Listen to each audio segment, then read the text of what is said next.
evening and welcome to the Pope Paul VI Learning Resource Center at the Catholic University of Eastern Africa here in Nairobi. My name is Eric Latif of Spice FM and KTN News. And I'm Yvonne Okwara of Citizen Television.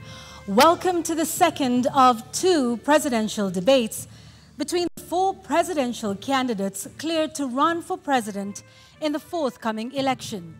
This is the last of 6 national televised debates organized through a joint media presidential debates initiative, bringing Candidates participating in the debate tonight have agreed to the rules and guidelines requiring them to conduct themselves with utmost decorum, address each other with respect, and extend honor to viewers watching this debate live across all of Kenya's broadcast media platforms. The candidates in the debate have also agreed to observe the highest standards of ethics in their conduct on the debate platform. The candidates are not permitted to carry or refer to their mobile phones or to wear any listening devices, including earphones. Medically recommended hearing aids are exempt from this rule, but luckily we have confirmed that none of the candidates is on a hearing aid. Ethics and guidelines also remind the candidates that they shall not carry to the debate platform any written material, whether books or journals, manifestos, or any articles, including even handwritten notes. Each candidate will have 2 minutes to make an opening statement, 2 minutes to answer a question, and 60 seconds for a rebuttal. The topics have been carefully selected after a thorough assessment of the state of our nation and the sentiments of the Kenyan voters in various parts of the country. In line with the debate rules and best practice, the questions we shall be asking tonight have not been shared with any of the campaign teams, neither were they discussed or formulated in conjunction with anyone. The questions we shall be asking tonight are entirely our own. An invited audience seated here in the auditorium has also agreed to the debate rules. They have been fully briefed that cheers, jeers, or any other form of noise is not permitted during the debate. The audience has also agreed to the request and requirement to maintain order and civility right through this debate. This debate was to feature 2 leading presidential candidates, Raila Odinga of the Azimio la Umoja One Kenya Party and William Ruto of the United Democratic Alliance, UDA. We have, however, received written notification from the Raila Odinga campaign that he shall not be taking part in this debate. Indeed, but in keeping with the traditions of the Joint Media Presidential Debates Initiative since 2013, the debate is on. And we now make one exception to permit the audience here in the auditorium to help us welcome Dr. William Ruto, the UDA presidential candidate, to the stage.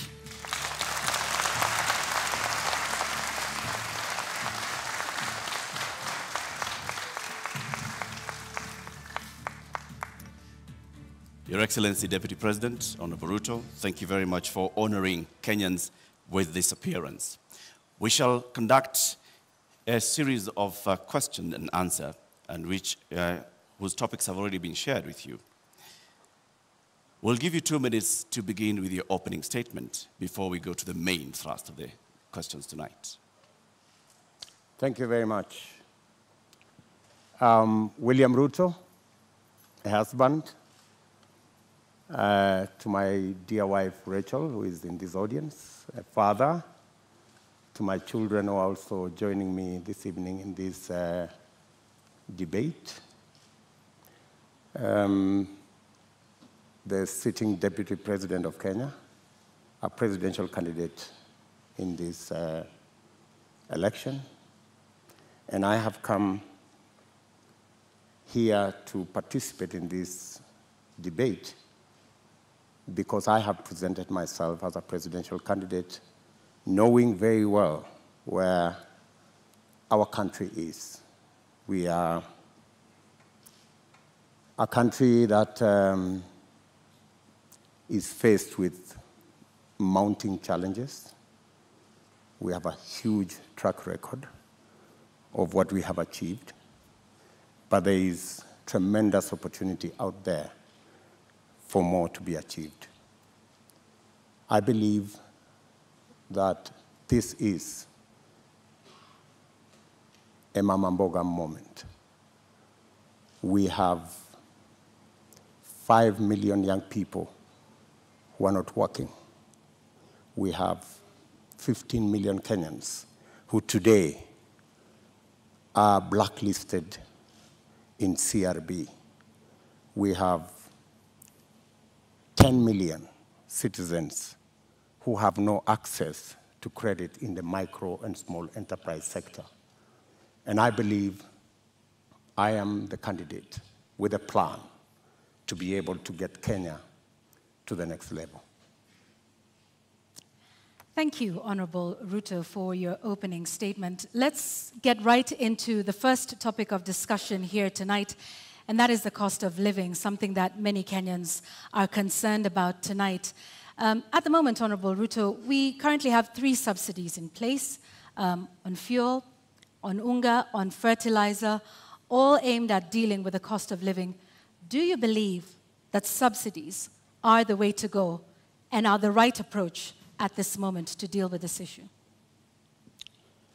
I believe that subsidies can alleviate the problem to an extent, especially when we find ourselves in the situation where we are. My position is that we find ourselves at this port because there are certain things we didn't do right. We had a Big Four plan because we foresaw this situation. We were here in 2017. We decided then that it is proper to formulate a plan that included matters food security. If you look at the 4 pillars of the Big Four plan, one of them was agriculture and food security and nutrition. Unfortunately, that plan fell apart. It was actually sabotaged. So we find ourselves in this space because, one, we didn't capitalize our agricultural sector. We actually removed the fertilizer subsidy program that existed, which we just reinstated, I think, 3 months ago. Why did we withdraw it in the first place? Because to deal with the cost of living, you just have to increase agricultural productivity. And to increase agricultural productivity, you need to do 3 things. Number 1, make sure farmers have access to inputs, fertilizer, seeds, pesticides. Make sure the farmers have the necessary capital to be able to do the farming. And 3, make sure they have access to markets that are not rigged. Unfortunately, we didn't do that, and that's why we find ourselves in the situation we're in. So that's why in our plan, as Kenya Kwanza, we have set out with clarity what we need to do. We have put in place a 30 billion revolving fund to make sure that farmers have access to inputs. We have added a 12 billion shilling expenditure on agricultural extension, because it's not just enough to have inputs. It's also important for farmers to use the latest information on how to get our farming right and increase the productivity of every farmer. And the statistics show, with access to fertilizer, with access to certified seed, with access to capital, a farmer who produces 5 bags can produce 15. So we can actually double, if not triple, our agricultural output. What that means is that the 2 million farmers who today are net importers of food themselves can actually produce surplus. And we can make sure that we have sufficient supply that ensures that the prices are reasonable for everybody. So the real solution to the cost of living, especially on matters food, because we all understand the biggest contributor to the high cost of living is the cost of food. The average expenditure of families is 52% of their income. In fact, poorer families spend between 60 and 65% of their income on food. So dealing with the cost of food significantly deals with the challenge of high cost of living. Honorable Deputy President, if I may just interject, what you say today has also been said by you before. In the first term of your administration, you pledged the same, that you are going to deal with agriculture, you're going to support farmers, and that's when the first fertilizer subsidy was rolled in before it was embroiled in scandal. And you'd also promised the Galana Kulalu project. When you say today that the food security aspect of the Big Four agenda was sabotaged, what exactly do you mean? What failed in the Big Four agenda with regards to food security? Precisely that. It was sabotaged. By who and how? Because you know as well as I do that we never got to implement that plan. Immediately, we changed course, and the whole Big Four plan was shelved. And we went on a tangent because of the handshake equation. We went to handshake, to BBI, and the rest is history. We didn't get the time to do what we had promised the people of Kenya to do. In fact, immediately thereafter, I tried, like has been tradition for me, to support my boss. And many times, I tried to push the Big Four plan to the extent that my boss, the president, asked me that he wanted to do things differently. And he requested that he wanted to assemble a different group of people to help him deliver on what he wanted to be the legacy of the fourth president. And unfortunately, the Big Four suffered a big blow because the whole of that program did not take place. Galana Kulalu project, Honorable Deputy President, was launched during the first term. What happened? What went wrong? Why did it fail?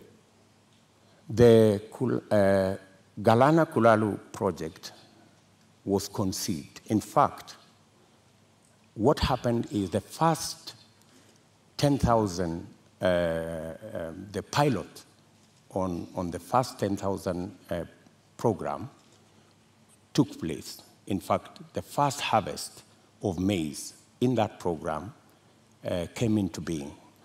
And the recommendations from the trial on that project was we needed to build a dam because the water from the river was not sufficient to do the Galana Kulalu project. We needed to scale up now and do the dam so that the water that was available, because the soils research and the trials showed that the soils could actually support the production of maize and other cereals. Unfortunately, it didn't move from there because we didn't get the dam sorted. And you know that we had actually 57 dams that we would have wanted to do. Unfortunately, they didn't happen. They suffered. So why didn't you do the dams, Honorable Deputy President? And the former ambassador of Israel to Kenya also said that they were facing frustration in supporting the Kenyan government on this. Why did you not do the dams? Why did you not go ahead with the implementation of the Galana Kulalu project? The Galana Kulalu project, as I have told you, was part of a wider plan to make sure that we move our agricultural productivity from rain-fed to irrigation. And it was not just about Galana Gulalu, it was a series of other dams, including what we call the High Grand Fall dams that was supposed to feed into the lower part of the Tana. It was Lowat Dam in Turkana. It was Radat Dam in Baringo. There was a big plan around that was now supposed to roll into place with now our targeted, because our second term was targeted at agricultural productivity and food security. And we had now made it the deliverable for our second term. And as I have told you, our second term program ran into headwinds. Honorable Ruto, just to continue to understand Galana Kulalu, because that was a big project that, had it have succeeded, might have solved quite a few of the issues we have with respect to food security. The Auditor General conducted a report and cited weaknesses in the contracting of it. First, that there was single sourcing, and that even the manner in which the contract itself was done, in terms of payments that were tied to the contractor. And so raising a number of issues around the manner in which the contract itself was put together, that then states that this was something that was going to fail anyway. And so what's your response to that with respect to the manner in which contracting is done in this country, particularly with Galana Kulalu, which was a big project under the first term of the Jubilee administration, of which you are a part?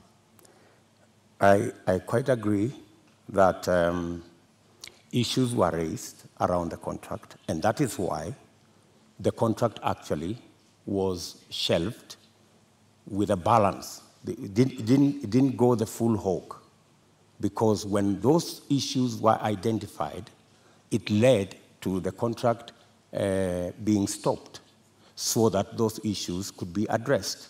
But by the time it was getting there, already the trials had been done, the pivots had been set up, the first crop had been harvested, and we already had the template on what actually needed to be done, because the contract, the initial contract, was for the first 10,000 acres. The real contract was for the 1 million acres, which was really the target for food production. But as I have told you, that is not the only project we were looking at for food production. And let me also say that even without the implementation of the Galana Gulalu, supporting the farmers as they are today would still guarantee us a situation where we would not be in the situation we are in.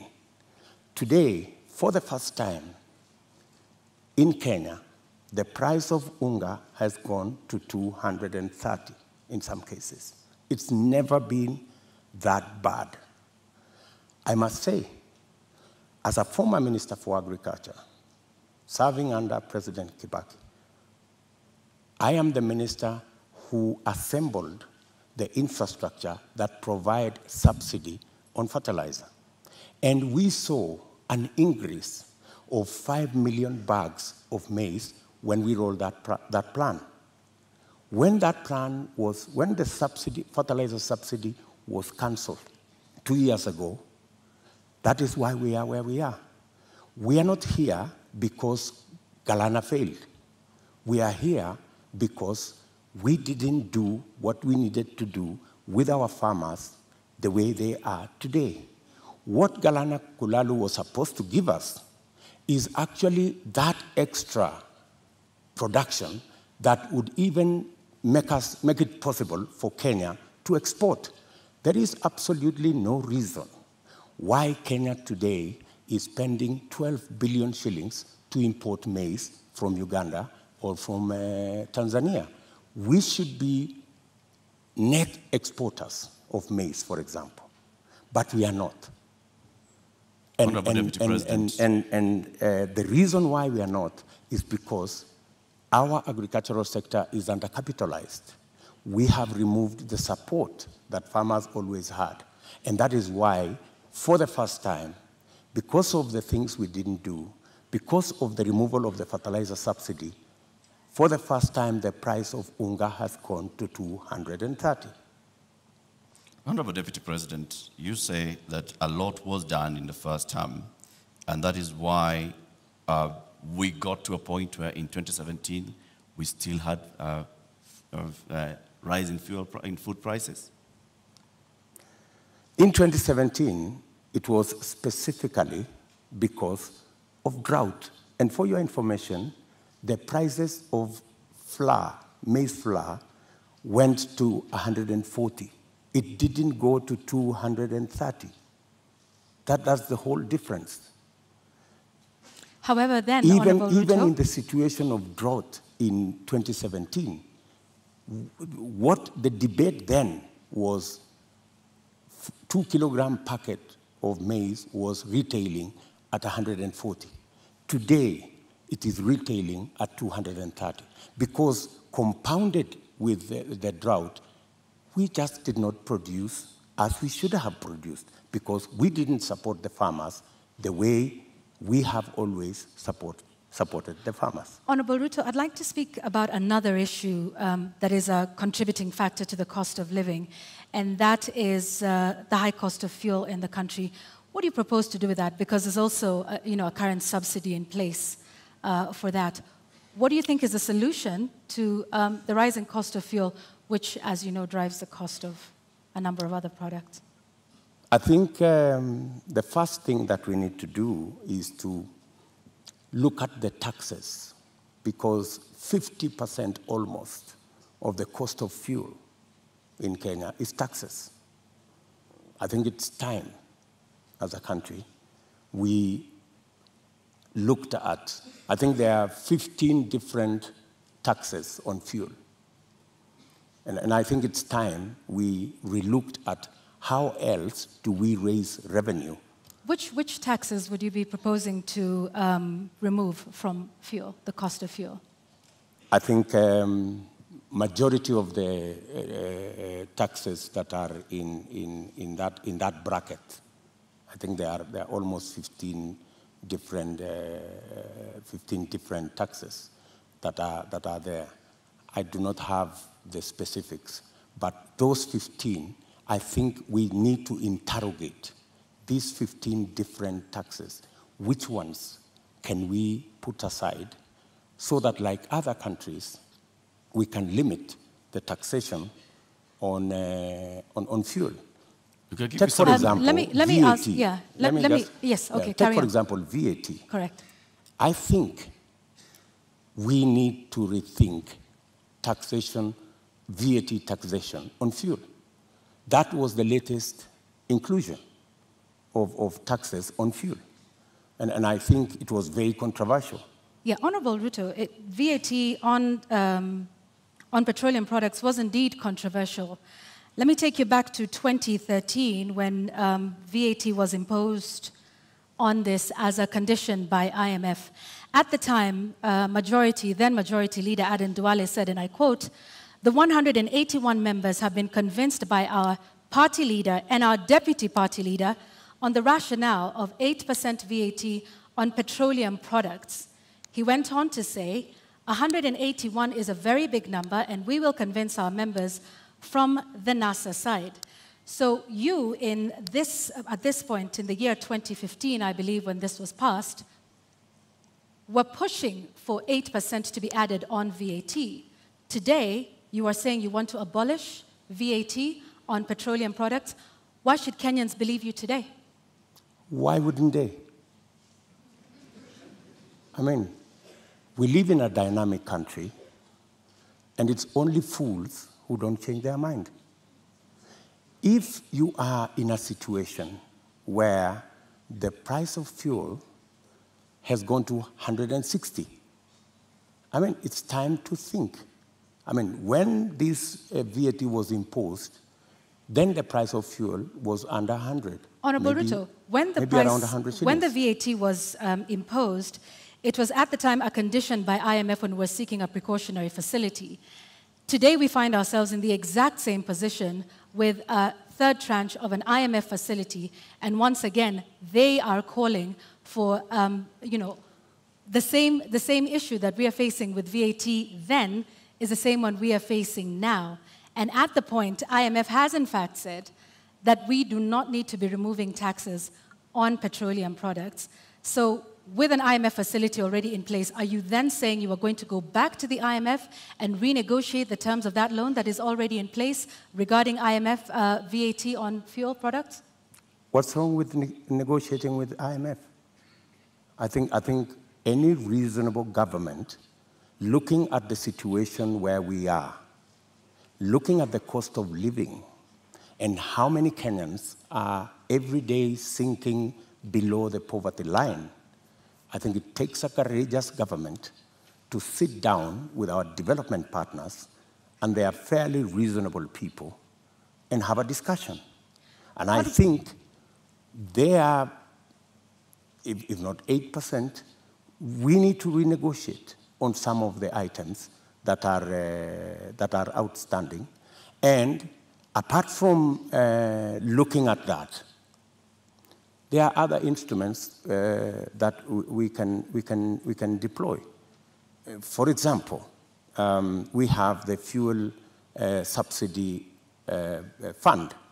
We need to think about how that fund is being used, how we are deploying it. Are we deploying it correctly? Is it giving us value? And what changes can be made? We need an open and frank conversation with our development partners who support us. And to the best of my knowledge, they are not unreasonable.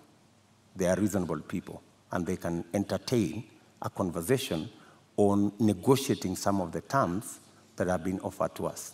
Honorable Ruto, I think that will take us into our second conversation tonight, and that is on the issue of national debt. And I'd like to pick up just where you left off. You say our partners, are open to renegotiation.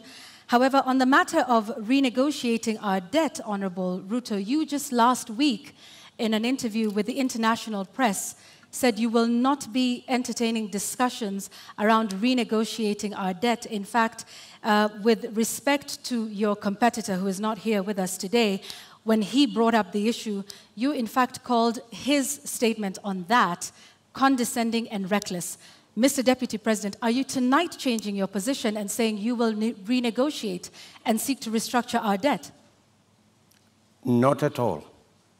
I still believe, as I stand here, that it is reckless for anybody to say we cannot pay our debts. I believe that we have what it takes to pay our debts. And mark you, what we were discussing about VAT is very different from negotiating our debts. But it is tied to the IMF facility, which is a loan. It's completely different. How so? What we cannot entertain as a country is a position that we cannot pay. We are in a position that we can't service our debt. We cannot, we need to go out there and renegotiate our debt. I think that would send the wrong signal. What I would do on matters to do with the debt, we have a plan as Kenya Kwanza on how to manage debt. Number one, we have said we will first slow down, put the brakes on borrowing. Number two, we will put brakes on unbudgeted projects. In fact, that is the biggest source of our problem. Projects that are not within the budget, so that we cannot keep our fiscal deficit at what we have committed, 5% or 5.9%. Number three, we need to raise our revenues.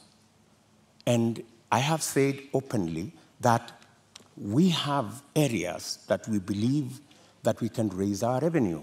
For example, we collect 52% of all collectible VAT.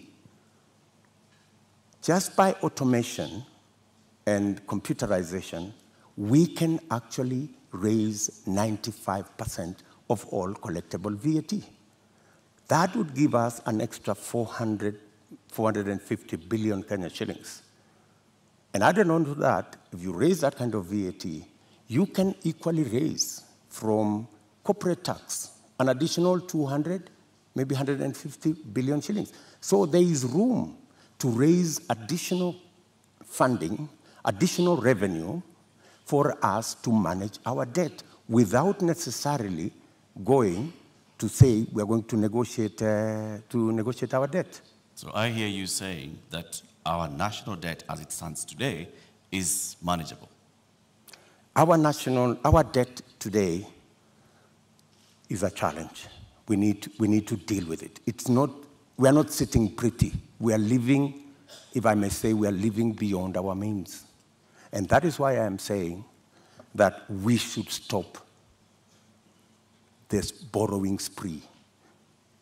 Let me give you, in our first term, we borrowed 2.2 trillion. From 2017, our handshake brothers have borrowed 4.2 trillion. That's what's the source of concern. And it's not a source of concern to me. It's a source of concern to Kenyans as well. And it's even a source of concern to our development partners. They are beginning to raise issues about our debt. And more so, the trajectory of continued borrowing. So that's why I'm saying our administration will first slow down on borrowing, remove unbudgeted projects, because that's the biggest incentive, and then go back to raising our own revenue. Do you have figures that you are targeting? When you say remove unbudgeted projects, how much are we talking about? When you say slow down on borrowing, from what amount to what amount are you talking about? When you look at our fiscal deficit, all right, there are too many projects that are not that are not budgeted for. For example, the Uhuru Gardens Museum. You don't see it anywhere in government budgets, but it's been built. So these are the kind of projects. Do you know how much? That, for example, we've spent close to 15 billion in that project. In the last financial year, Honorable Deputy President, yes. Do you know how much of unbudgeted projects we spent? Actually, unbudgeted projects are in the region of 100 billion. Unbudgeted projects. And that is what is spiraling our borrowing. And I'm saying that our first, and that's why, if you go today to the website of the Ministry of Finance, you will hardly find any paperwork there. You will hardly find any, because there are too many projects that cannot be accounted for, that are being done without a budget line. If you look at the expenditure on contingency fund, which is supposed to spend only up to 5% of the budget, sometimes it goes to 50% of the budget. So that is where we need to apply the brakes. And we are saying clearly, we not only have a plan on slowing down on borrowing, we also have a plan on raising revenue in targeted areas. Areas that would give us much more resources to run our budget, number one, and two, to also manage our repayment.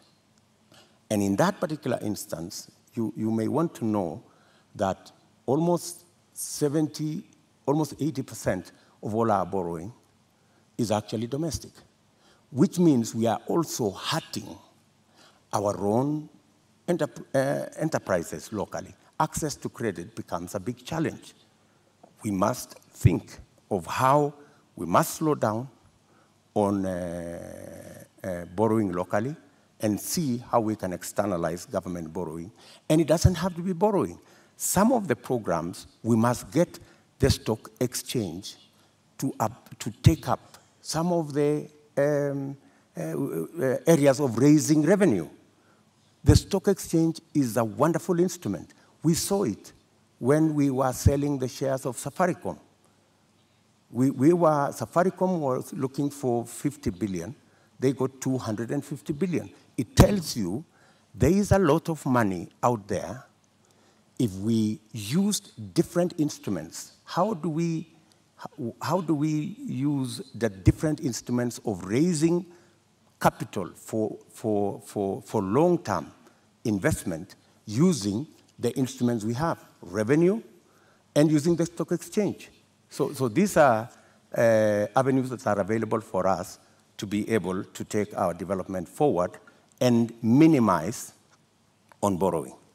Honorable Ruto, while we stay on the issue of national debt for a moment, for decades, the Treasury has refused to make public contracts that have been signed with some of our lenders like the Exim Bank of China or the China Development Bank.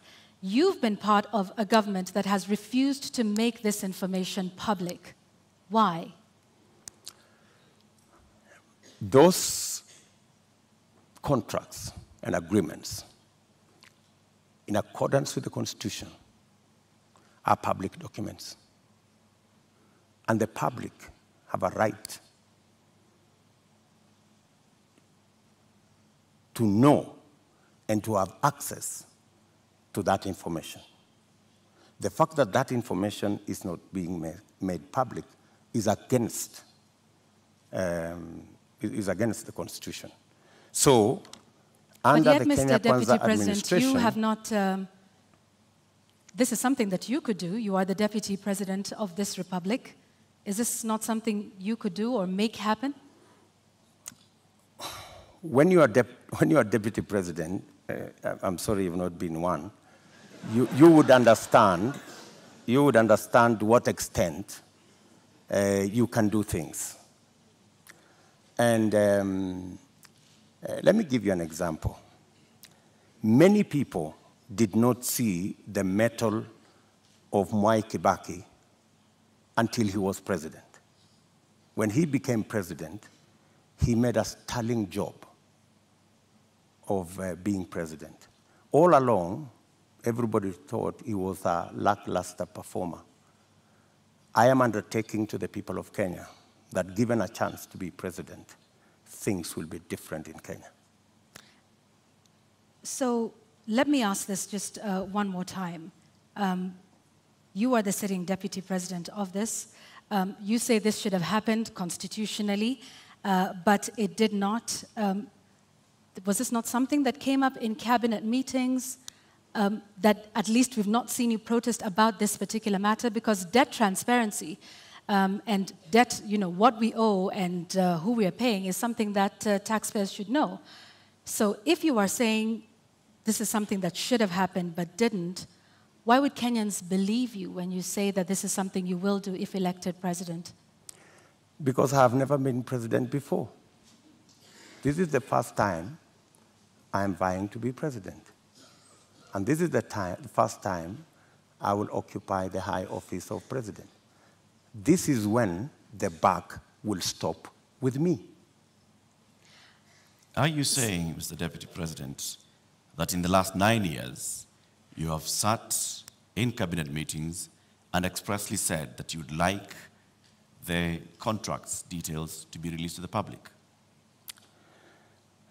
I will not tell you whatever discussions took place in cabinet because... we are seeking to understand, Your Excellency, because is what role you played in making sure that the government that you serve is actually adhering to the Constitution and several court orders. Whenever it was available for me to take a position, I have always taken a position. And I have taken many positions. Sometimes that did not look very popular, if you may. And I have taken very firm positions in cabinet. And I have taken very firm positions in the public. And I think people of Kenya know me not as a coward. They know that I take what I believe in, and I take positions. I am saying here that every contract signed by the government of Kenya is a public document, and it should be available to the public. The question of the SGR contract was raised even in the first term of your administration. It has never been made public. Mr. Deputy President, you don't have any record, any public record of you saying that these contracts should be made public. Why? You see, as Deputy President, there is so much that you can do. In fact, my role, my oath of office, has 4 functions. Number 1, I swear allegiance to the people of Kenya and to the Republic, to discharge every responsibility given to me by the Constitution and the law. And number 3, to advise whenever required. That's the language of the Constitution. Whenever required, the President on matters that he requires advice. And number 4 is to serve people equally and fairly. So I have discharged that responsibility to the best of my ability. And I have made my position in regard to the contracts very well known to the right officers. It is not a matter I would have wanted to take it in public for purposes of making sure that the government is functional.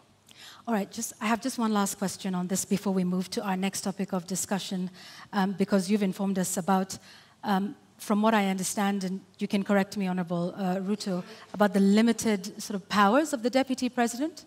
Is that what you're saying in respect to making these contracts public?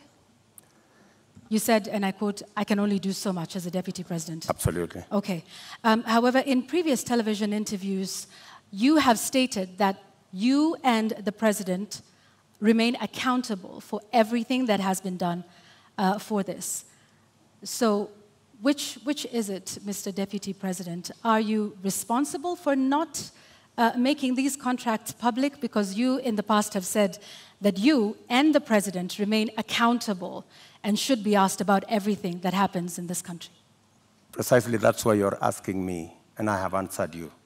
I have said clearly that to the extent that my duty as Deputy President is concerned, I have discharged my responsibility.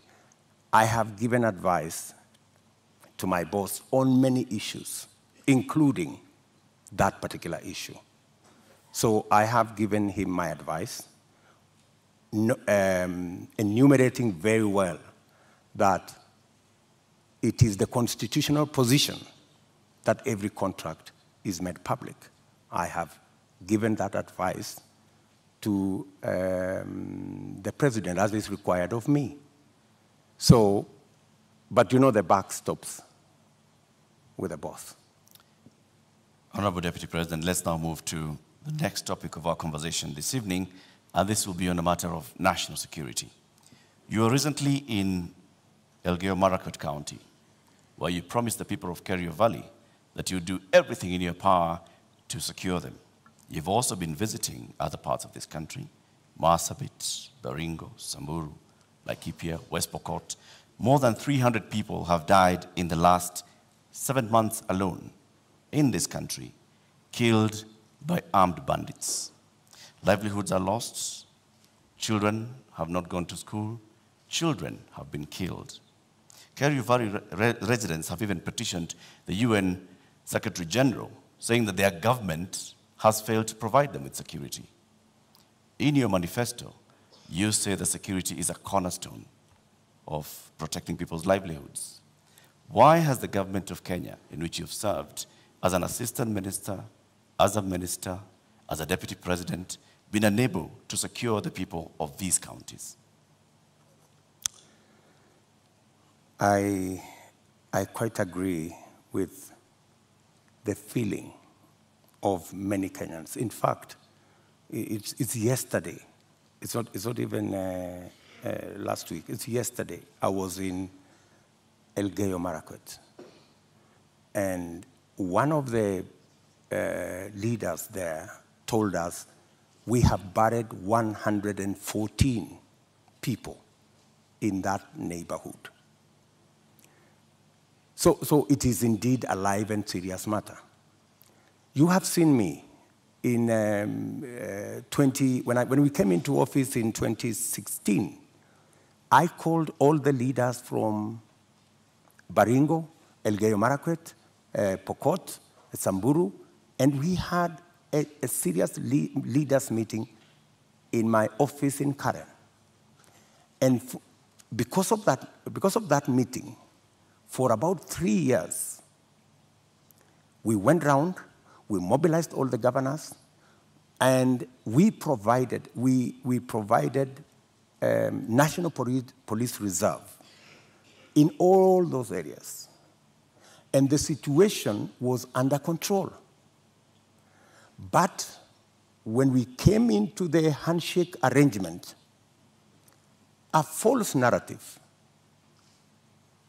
very unfortunate false narrative, was rolled out that, oh, all these National Police reservists in Elgeyo Marakwet, in Baringo, in West Pokot, were actually a militia that William Ruto would use at some point. And all the National Police Reserve were withdrawn. A very reckless act. And with the withdrawal of the National Police Reserve, the situation went south. And that is why I was saying yesterday in Elgeyo Marakwet that we will do whatever it takes. And today, there is a program to build security outposts.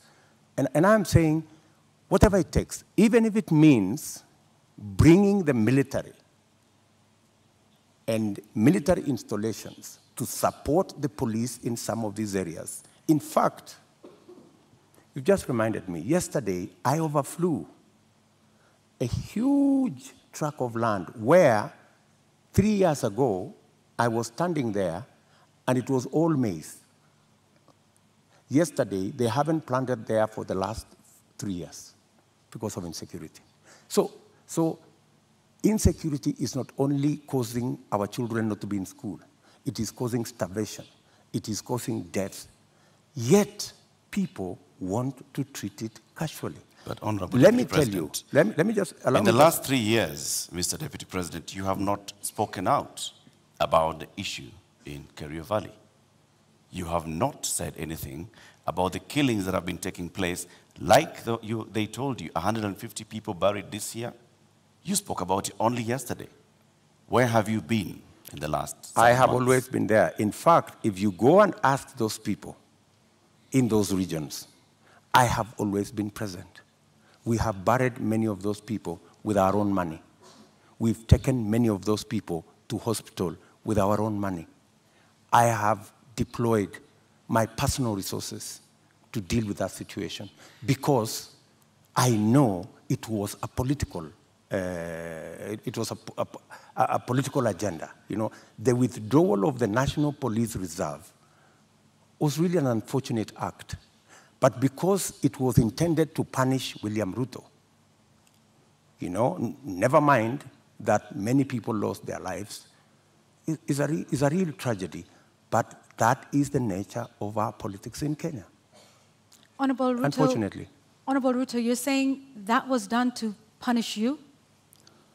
What other explanation would you have? You go withdraw security personnel in the whole of that whole region, you know, you subject people to... How would that punish you, Honorable Ruto? Because I am the one who had led the whole, in fact, I am the one who had taken charge. In fact, I was there every 2 weeks in that region. I was there every 2 weeks. I am the one who mobilized the resources. I am the one who mobilized the security men, the identification of the National Police Service.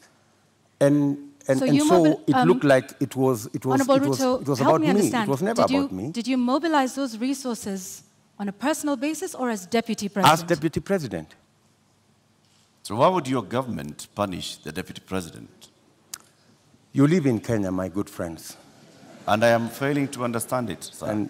And you know... Are you telling the people of Kerio Valley that 150 of them have been buried this year alone just because a government is punishing the deputy president? Not just that. The Kimwarer and the Aror dams were cancelled intentionally to punish my supporters. That's it. We will come to that, sir. You, as the deputy president, consume intelligence reports.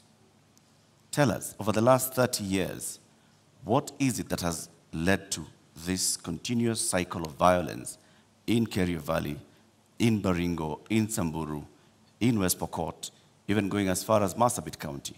What causes this, and what will you do, knowing the intelligence that you have?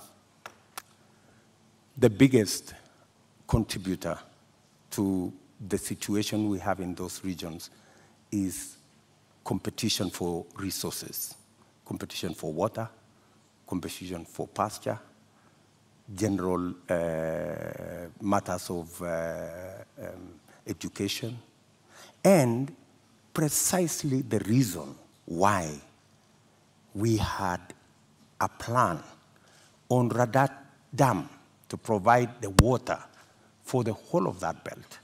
Aror, Kimwarer, Lowat. These are dams that my thinking was, if we provide water in these areas, we can sufficiently roll out irrigation. For your information, that whole Kerio belt where people are fighting, it is a granary. We have the best mangoes from that region. We have very good soya that can be grown in that region. The only impediment is water, access to water.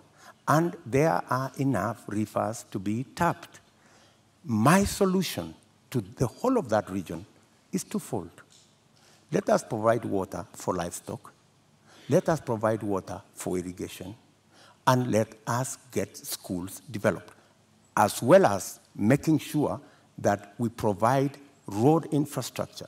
That's why we rolled out the road from Parbelo, cutting across that region, to come out on the other side in a place called Marich Pass, through Tot, through Chesongoch.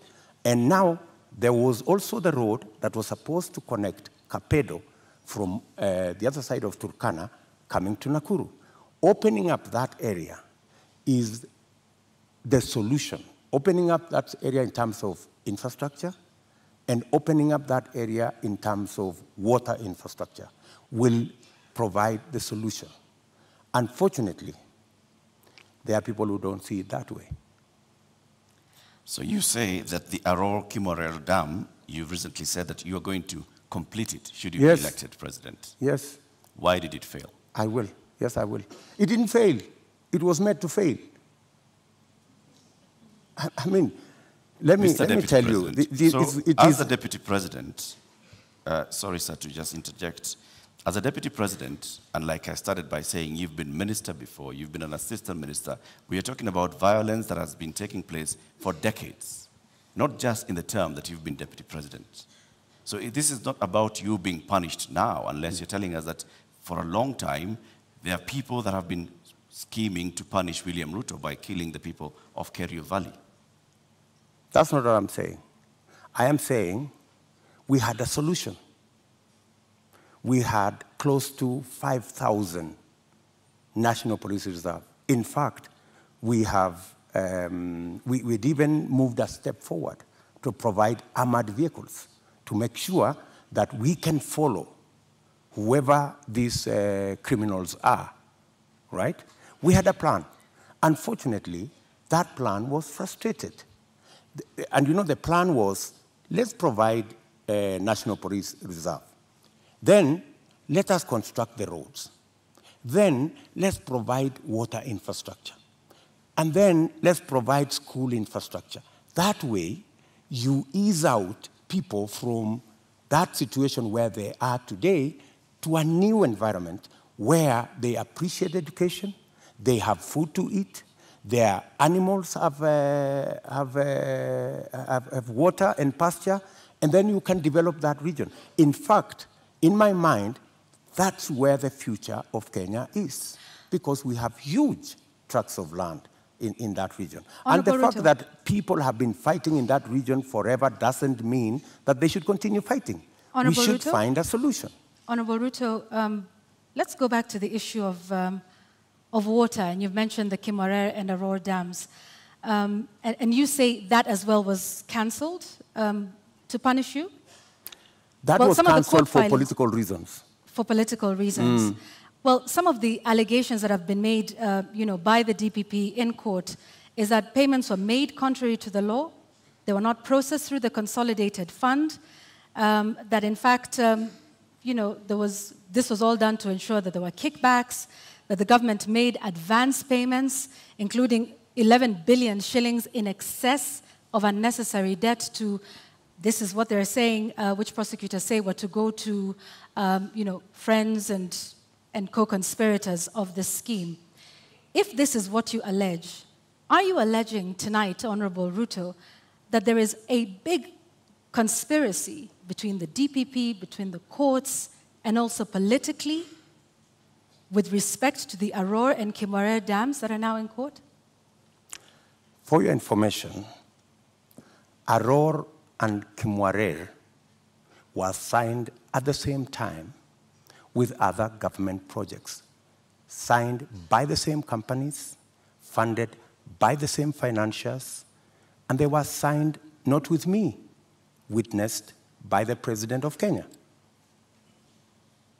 So these are not projects that were cooked at night or in some dark corner, right?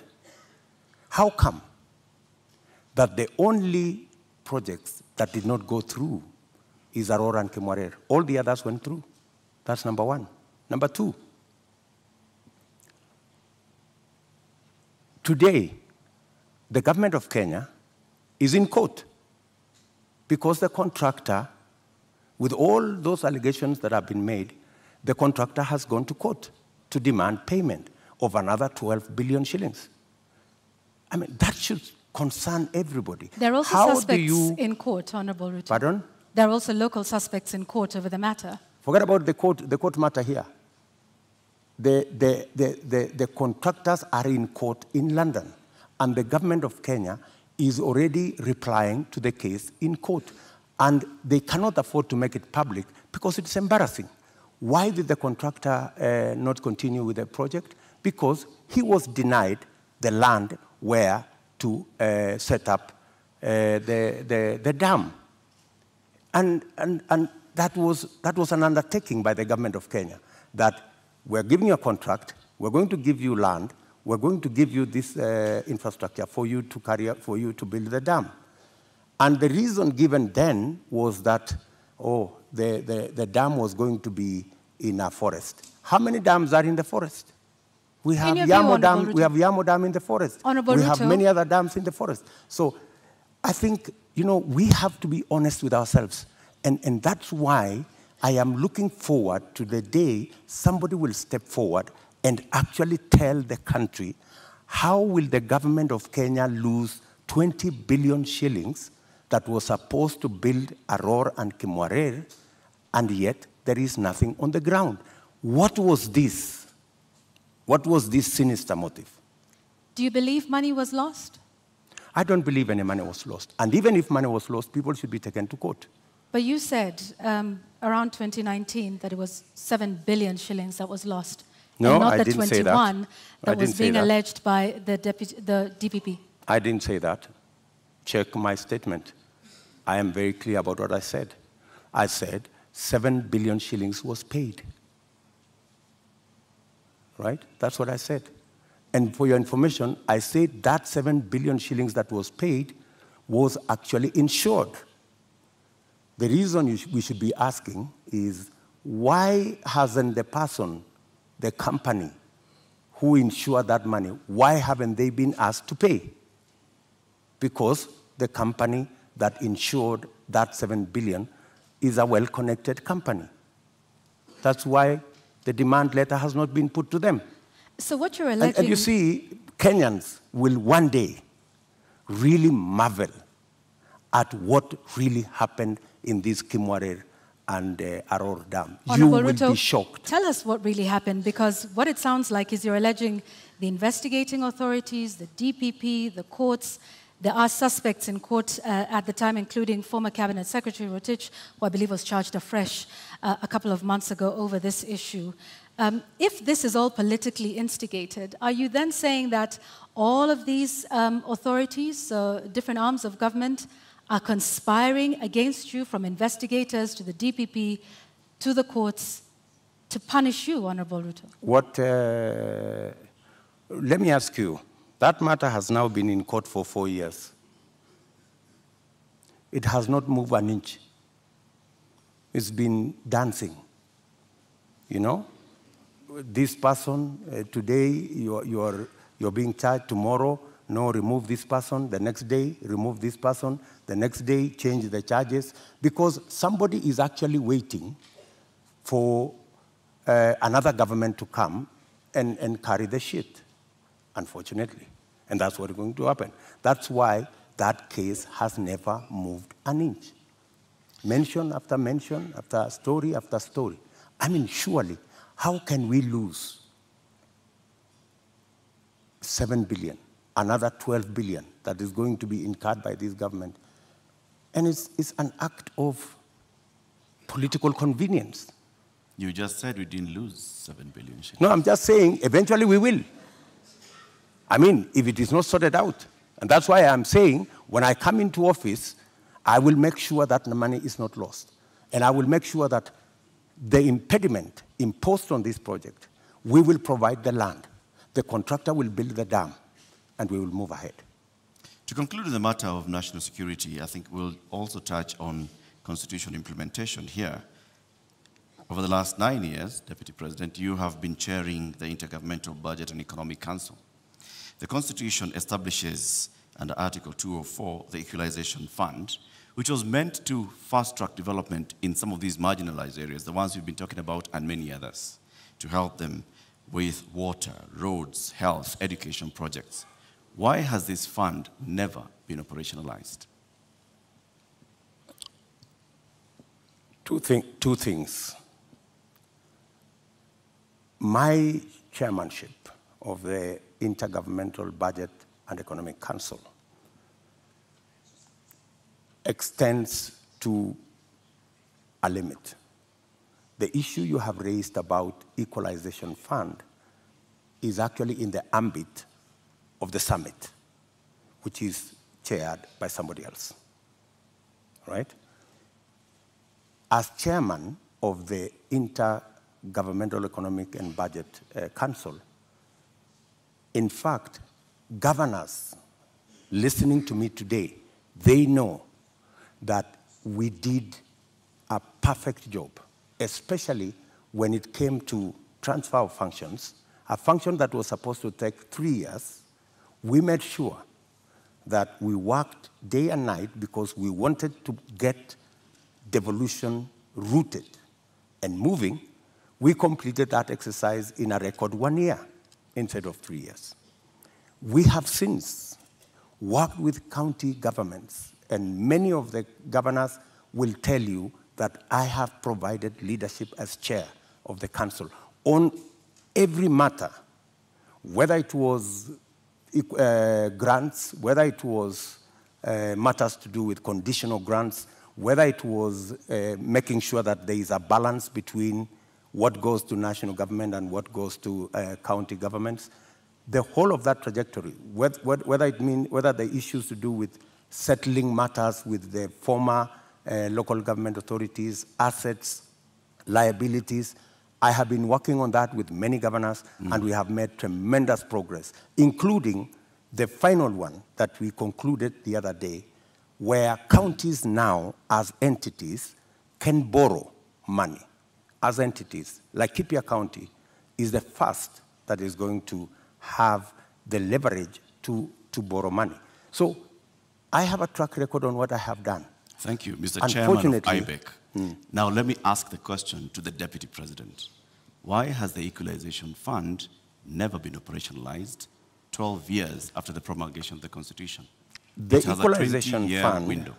As Deputy President I can answer, the Equalization Fund, halfway through, there was a big argument between who will implement this Equalization Fund, because it was under the national government. The counties argued that because there are 14 listed counties to benefit from this fund, why don't we give this money to the counties? Then there was a problem of trying to get the regulations on how this fund would work out. And it dragged on the contestation as to, and some projects were implemented, some water projects were implemented, some road projects were implemented. But the argument continues to be who should. At some point, the law was actually changed to include counties beyond the 14. And that became another big argument. And I accept that we should have done better on the Equalization Fund. And that is why I have made a commitment in our manifesto that that Equalization Fund, whatever the balance of the time that is left, we will make sure that we devolve it to counties. In my belief, the counties are better placed to run that fund than the national government. Thank you, Honorable Ruto. I'd like us to move to the next topic of discussion here tonight, and that is constitution and governance. 13 years since the adoption of the Constitution of Kenya 2010, citizens continue to complain about non-effective implementation and a weak culture of constitutionalism. Honorable Ruto, which part of the Constitution of Kenya do you think has not been implemented with fidelity, and why? I think we should sort out the two-third gender rule. I think we owe it to the people of Kenya, and especially to the women of Kenya, that this part of the Constitution is implemented. I believe that we need to sort out certain matters to do with devolution, like the one I have said, the Equalization Fund. I think it was wrongly put under national government. It should go to the counties. I also believe that there are functions that should not have been made contingent or shared functions between the national government and the county government. Local authorities, regional authorities, for example. Those are functions that we should either agree to be managed by counties jointly or to be subsumed into county governments. If it is Kerio Valley, how do we split it so that the counties in the Kerio Valley we have a Kerio Valley Development Authority. Should that be managed by the national government? I don't think so. I think it should be managed by the counties in the Kerio Valley. So these are some of the functions that I think we need to clarify. We need to complete the implementation of the Constitution. I have raised, for example, the matter of the Judiciary Fund. I think we have wasted too much time in implementing the Judiciary Fund. After I pushed so hard, this year, 1st of July, the Judiciary Fund was operationalized because I have been talking about it for the last year and a half. So these are some of the sections that I believe that we should be able to conclude the implementation of the Constitution. Let's go back to the two-thirds gender principle. In your view, why did we fail in terms of getting this since 2010? I think, speaking for myself, I have made a commitment, and I know it's doable, to make sure the 2/3 gender rule is realized. There are different proposals. There are proposals that require constitutional change. There are some that do not require constitutional change. And I have assembled a team of very competent constitutional lawyers to look at how we can have a framework in 90 days of our government, and within 1 year, make sure it is implemented. And it's not necessarily for purposes of the women of Kenya. It is for the benefit of everybody. The fact that we do not have as many women leaders is actually a negative for us. There is something we are losing. The women leadership component that is not in our arithmetic is actually taking away from us. I believe that having women leaders would actually enrich our governance and our leadership as a nation. And that's why, for example, when these matters came up in the BBI discussion, I vehemently opposed the fact that women were being removed from the National Assembly, where the substantive financial issues are being decided, and they were being relegated to the Senate. So I was wondering how a right that had been given to the women of Kenya in the National Assembly could be withdrawn, and they are hoarded into the Senate. So that is my commitment to the women of Kenya. Also, on the Judiciary Fund that you've mentioned, you said you will operationalize it. But the Judiciary is, by dint of the Constitution of Kenya, independent. So what is this exactly that you will do that operationalizes this fund? You see, independence can be undermined by financial resources.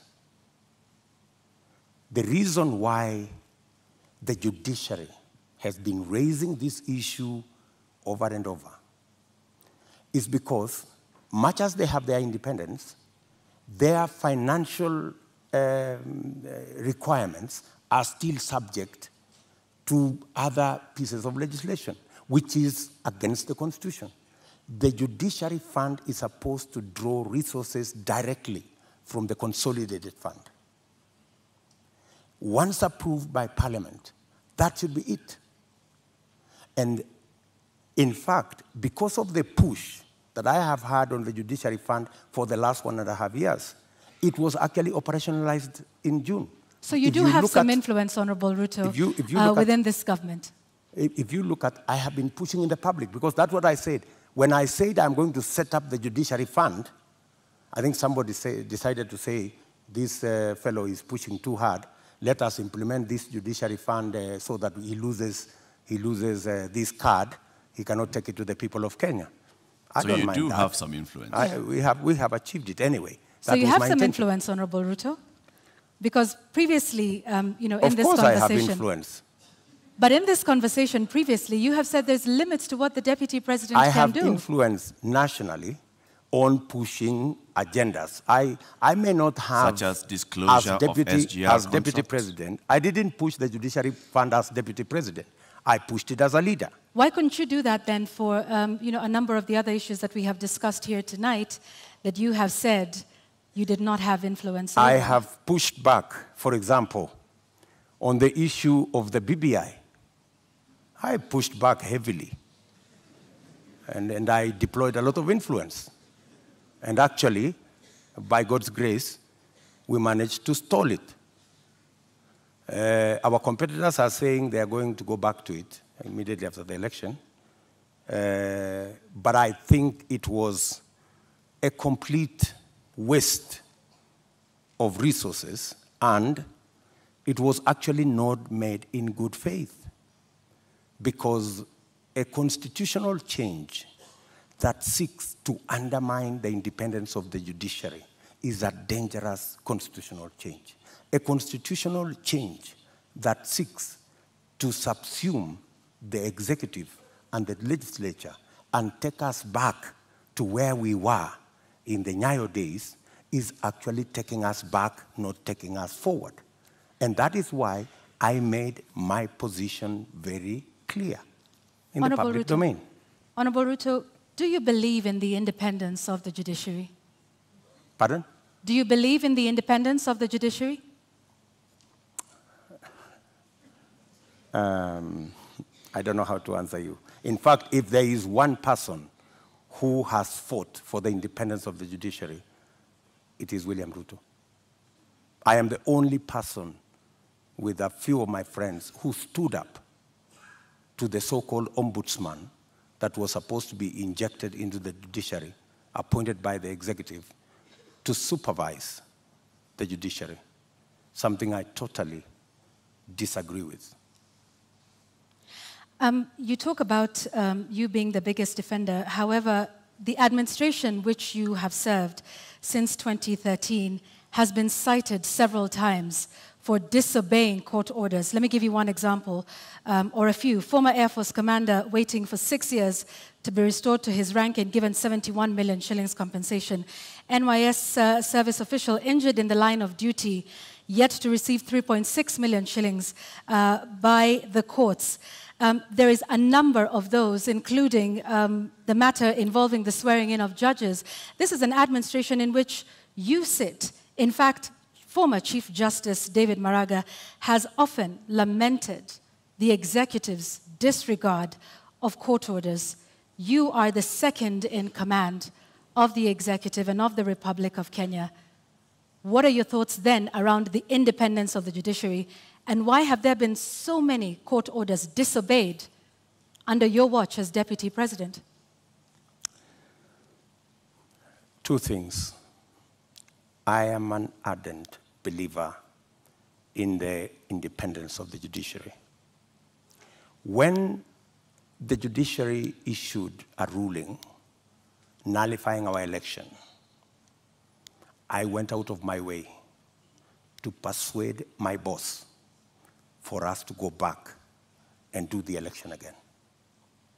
Because much as we criticized that judgment, because we believed that we had won that election fair and square, but because of our commitment and belief in the judiciary, we still obeyed the dictates of the judiciary. That's one. You have raised incidences where, of course, judgments have been entered against government and they have not been sorted out. And I quite agree. And in fact, that was one area we identified even as we developed our manifesto. If you look at our manifesto, we have squarely identified that as an issue, that we cannot continue this situation where government leads in disobeying orders. Honorable Ruto, yes, that's indeed a good matter for me to interject. Just hang on one second, Honorable Ruto. Yet you have sat in that administration which has defied court orders. We haven't heard you raise issue on that. And in fact, now that you brought up the 2017 Supreme Court petition, you were rather unhappy with the Supreme Court judges. You called them those 6 people. You called them wakora. Does that demonstrate respect for the judiciary? In fact, I had occasion to have a one-on-one with Maraga. And I told Maraga an incident when I first came into Parliament. I met Paul Muite, a seasoned lawyer and a legislator, and he told me this, which has really stuck in my mind. He told me, young man, when I first became a member of Parliament in 1997, 98 actually. So he told me, when you support a government, it also includes criticizing that government when it goes wrong. So part of supporting a system is pointing out when you think they are not doing the right thing. Criticizing them is one thing, Honorable Ruto, but calling them wakora which means conmen? Do Do you believe that the Supreme Court judges of 2017 were conmen and women? I would want to understand in what context that Wakora thing you have mentioned, because if there is any respect for the judiciary, is to comply with the decision of the court. Did we comply with the decision of the court? Yes. We went back to the election. But you haven't in many of the other court orders that we have cited here tonight. We went back to the election. And the admission that the fact that there are so many outstanding issues, and the fact that I have singled them out, and they are part of what I intend to sort out, is actually halfway the solution. I don't think if you look at the manifesto of our competitors, they have recognized that as an issue. I have recognized that as an issue because I believe in the independence of the judiciary. I believe government should lead from the front in obeying court orders. And in fact, we have said in our manifesto, if you read it clearly, it says, we will look at all judgments that have been entered against government. And we will develop a mechanism to make sure that within 1 year, we comply with all judgments entered against government, so that even as we drive the country to obey court orders, we lead as government from the front. Let's talk about something else, Mr. Deputy President, and this is with regards to leadership and integrity. Your opponent, who did not turn up tonight, said he could not come to this debate because he did not want to face a man who has no regard for ethics, public morals, or shame. How do you respond to that? Do you sincerely believe that that is the reason why he's not here? I don't think so. I don't think so. My competitor is not here because he doesn't have a plan. He doesn't have an agenda. He cannot articulate anything to the people of Kenya. That's why he's not here. Secondly, my competitor is not here because he doesn't want to answer difficult questions. You know, he's been part of this administration, the handshake administration, for the last 5 years. KEMS happened, and many other things happened. In fact, my competitor could not come here because he's not the real candidate. He's a project. At this moment, Honorable Ruto, just one moment, just to remind our members of the audience that they agreed to abide by the rules of the debate, and that involves no cheers, no jeers, no noise.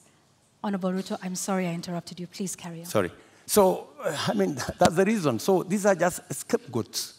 You know, he's dodging difficult questions. He doesn't want to answer. His allies, the handshake allies, Mr. Deputy President, there are expectations that are laid out in the Constitution and in law with regards to the character and the values that a leader should have.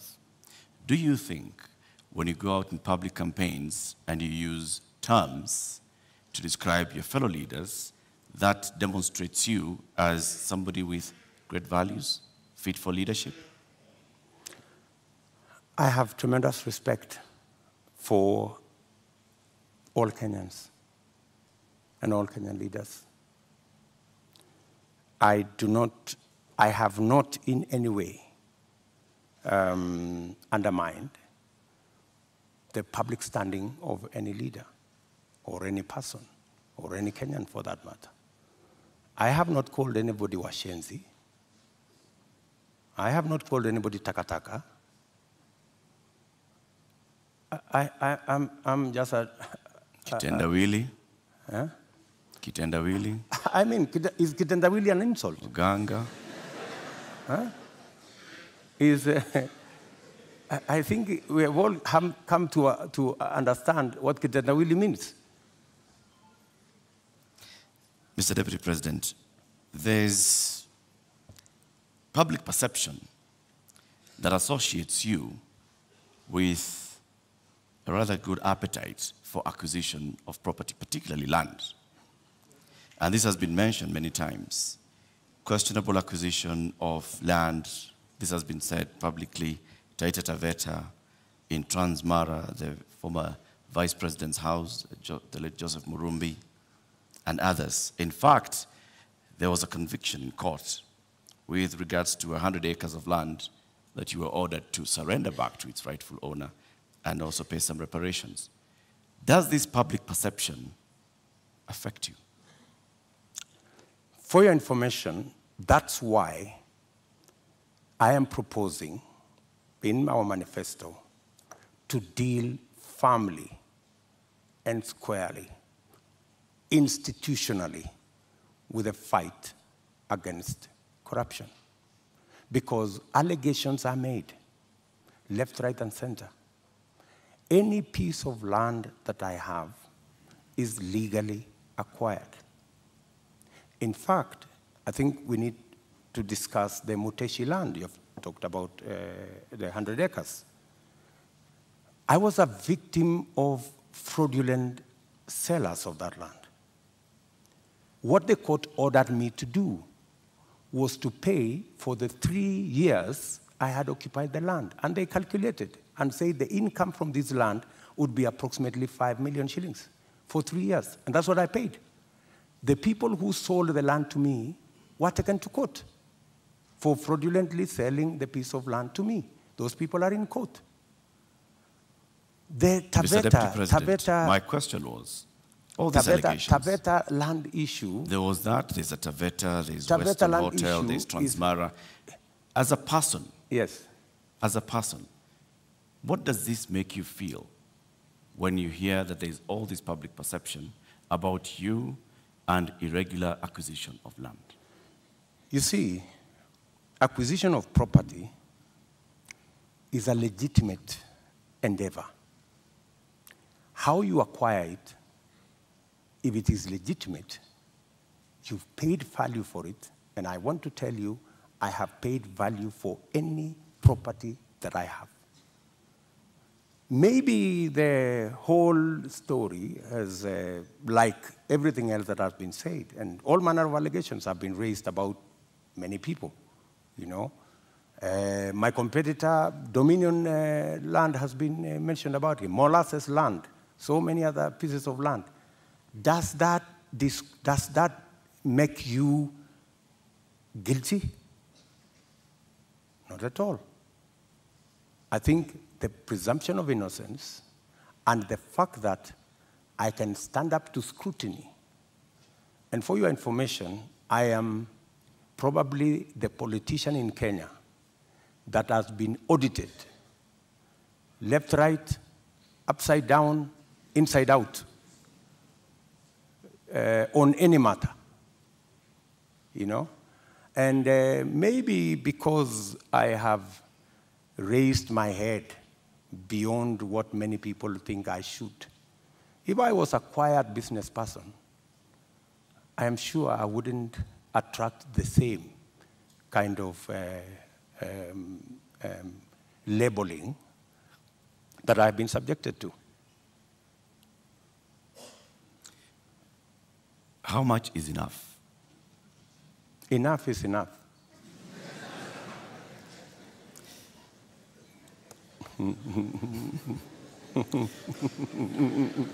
Mr. Deputy President.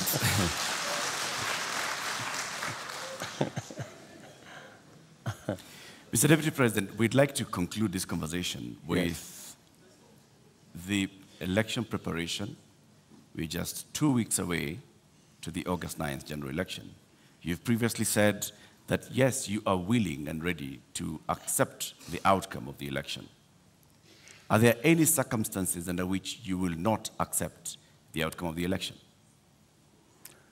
For a minute. Accepting the outcome of the election includes going to court if you have an issue with the results.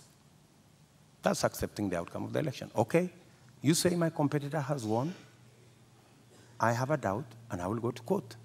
Why I made that deliberate statement is because we have had a situation in Kenya where every other election we foment a crisis around refusing to accept the outcome of election.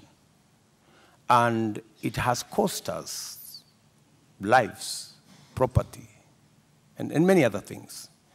And I needed to be on record, and which I am, that I will accept the outcome of this election. I know that the people of Kenya will make a choice. If it is me, I will prepare to govern the country on day one. If it is not me, I will accept that my competitor has won. If I have any issue, I will go to court and accept the outcome of the court. Honorable Ruto, we've come to the end of this conversation tonight. We would like to give you 2 minutes to give us your closing statement tonight.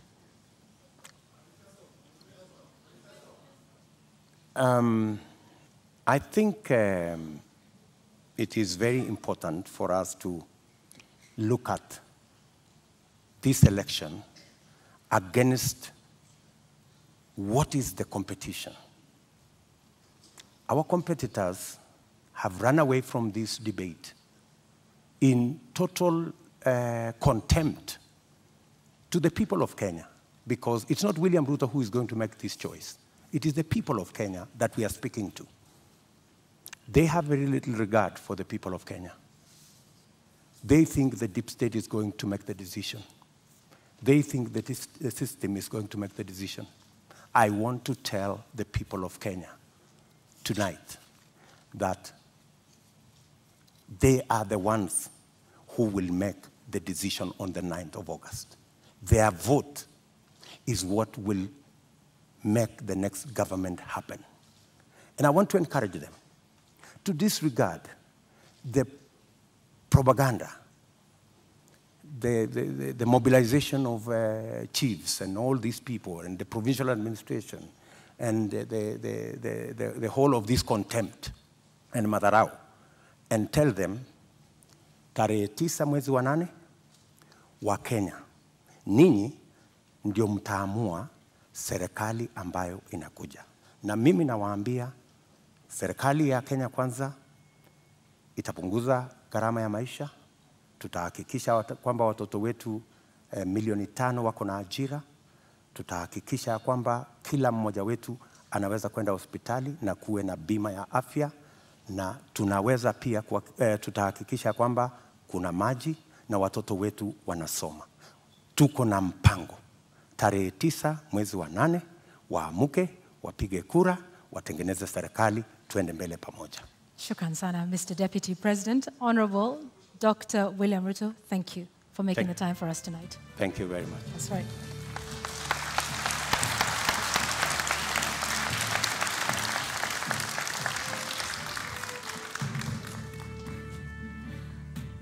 Well, ladies and gentlemen, and the viewers here in the audience, following this at home, and of course those here as well, we have to end it here for now. Our appreciation to Dr. William Ruto of the United Democratic Alliance for honoring voters with this duty to a public televised national debate. We thank you again. And indeed, that marks the end of the 2022 Joint Media Presidential Debate Series. The next presidential debate shall come to you without fail, and inshallah, in July 2027, at a date to be announced by the Joint Media Presidential Debate Secretariat. We thank you for watching. My name is Eric Latif of Spice FM and KTN News. And I'm Yvonne Okwara of Citizen Television. Good night.